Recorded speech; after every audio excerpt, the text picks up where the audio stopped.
বাংলায় বিজেপির ঐতিহাসিক জয়ের পর প্রথম সরকার গঠন শুভেন্দুর শপথে উচ্ছ্বাসে মাতল আসানসোলবাসী। রাজ্যের রাজনৈতিক ইতিহাসে নতুন অধ্যায়ের সূচনা।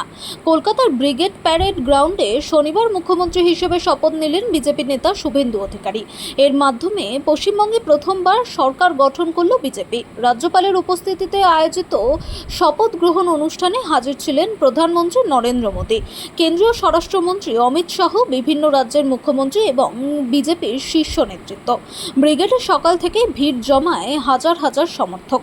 শুভেন্দুর সঙ্গে পূর্ণ মন্ত্রী হিসেবে শপথ নেন দিলীপ ঘোষ, অগ্নিমিত্রা পাল, অশোক কীর্তনিয়া, নিশীথ প্রামাণিক ও ক্ষুদিরাম টুডু।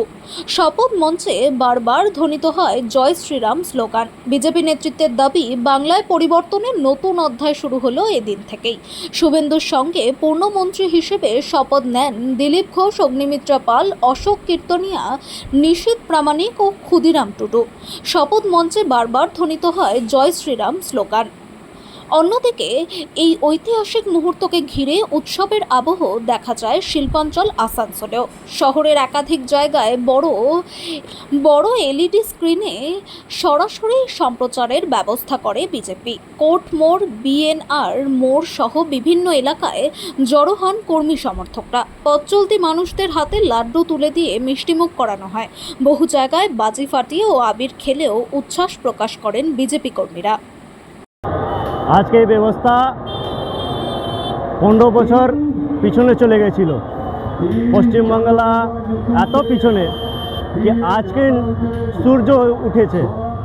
আজকে আমাদের প্রধানমন্ত্রী নরেন্দ্র মোদীজি আর যত রাজ্যের আমাদের সরকার আছে সবার মুখ্যমন্ত্রী ওনার সামনে আজকে শুভেন্দু অধিকারী দা, যে আমার বিরোধী দলের নেতা ছিলেন, আজকে শপথ নিয়েছেন।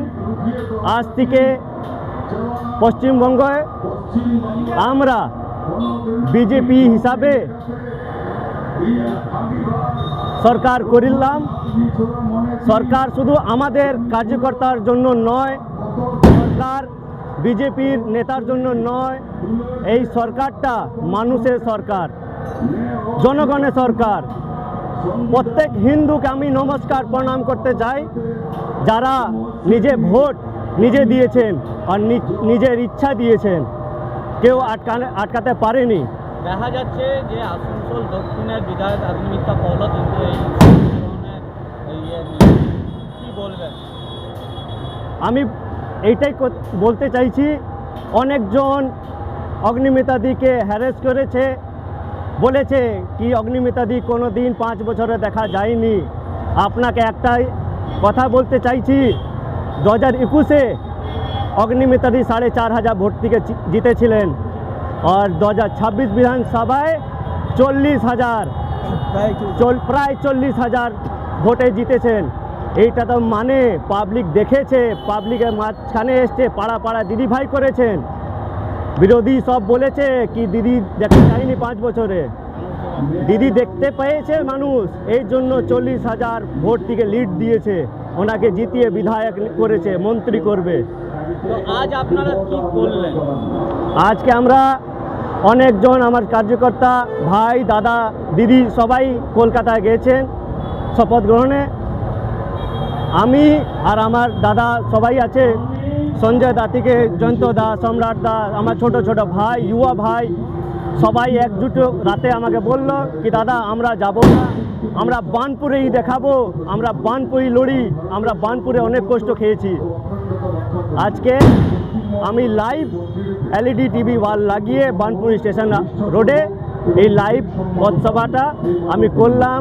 কেন শপথ গ্রহণ আমাদের জন্য, আমরা তো যেতাম, পাবলিক যেতে পারতো না, এই জন্য এই পাবলিকের জন্য পথসভায় আমরা এলইডি ওয়াল লাগিয়ে শপথ গ্রহণটা লাইভ করলাম। আপনার নাম? আর আমার নাম ব্রিজেশ কুমার বর্মা, আমি মন্ডল 2-এ জেনারেল সেক্রেটারি।